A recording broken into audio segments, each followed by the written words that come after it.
ക്യാൻസറിനെതിരെ പൊരുതാനായി Calicut city service സഹകരണ ബാങ്കും MVR cancer സെന്ററും സംയുക്തമായി അവതരിപ്പിക്കുന്ന ക്യാൻസർ ചികിത്സാ സഹായ പദ്ധതിയാണ് മാസ് കെയർ. വാർത്തകൾ തുടരുന്നു. മുതിർന്ന മാധ്യമപ്രവർത്തകനും മാധ്യമം ന്യൂസ് എഡിറ്ററും കേരള പത്രപ്രവർത്തക യൂണിയൻ സംസ്ഥാന നേതാവുമായിരുന്ന N. രാജേഷിന്റെ സ്മരണാർത്ഥം മാധ്യമം ജേർണലിസ്റ്റ് യൂണിയൻ ഏർപ്പെടുത്തിയ 4ാമത് N. രാജേഷ് പുരസ്കാരം WCCക്ക്.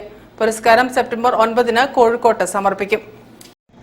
മാധ്യമ മേഖലയിൽ മികവ് തെളിയിച്ചവർ, സാമൂഹിക പ്രതിബദ്ധതയോടെ സമൂഹത്തിൽ ഇടപെടുന്ന വ്യക്തികൾ, പ്രസ്ഥാനങ്ങൾ, ഇവർക്കാണ് മാറി മാറി ഞങ്ങൾ അവാർഡ് കൊടുക്കാറ്.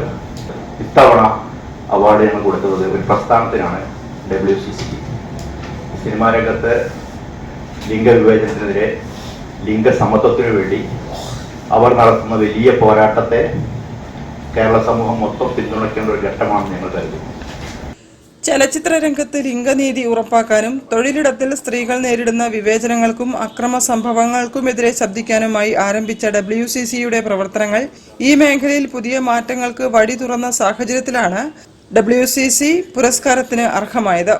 25,000 രൂപയും ഫലകവും പ്രശസ്തി പത്രവും അടങ്ങുന്നതാണ് പുരസ്കാരം. സെപ്റ്റംബർ 9-ന് തിങ്കളാഴ്ച രാവിലെ കോഴിക്കോട് ചൈതന്യ കൺവെൻഷൻ സെന്ററിൽ നടക്കുന്ന ചടങ്ങിൽ പ്രതിപക്ഷ നേതാവ് VD സതീശൻ പുരസ്കാരദാനം നിർവഹിക്കും. ചടങ്ങിൽ N. രാജേഷിന്റെ സ്മരണാർത്ഥം MJU പുറത്തിറക്കിയ പ്രഥമ അക്കാഡമിക് ജേണൽ ദി ജേർണലിസ്റ്റിന്റെ പ്രകാശനവും നടക്കും. N. രാജേഷ് അനുസ്മരണ പ്രഭാഷണ മാധ്യമപ്രവർത്തക സോഫിയ ബിന്ദ് നിർവഹിക്കും. വാർത്താ സമ്മേളനത്തിൽ മാധ്യമം ജേർണലിസ്റ്റ് യൂണിയൻ സംസ്ഥാന president M. Firoz Khan, secretary Sulhaf, ഭാരവാഹികളായ A. ബിജുനാഥ്, C. റാഫി ഇസ്മയിൽ എന്നിവർ പങ്കെടുത്തു. News bureau, Kozhikode. Perakka books ഏർപ്പെടുത്തിയ പ്രഥമ UA ഖാദർ കഥാപുരസ്കാരം EK ഷാഹിനയ്ക്ക്. പുരസ്കാരം ഒക്ടോബർ 6-ന്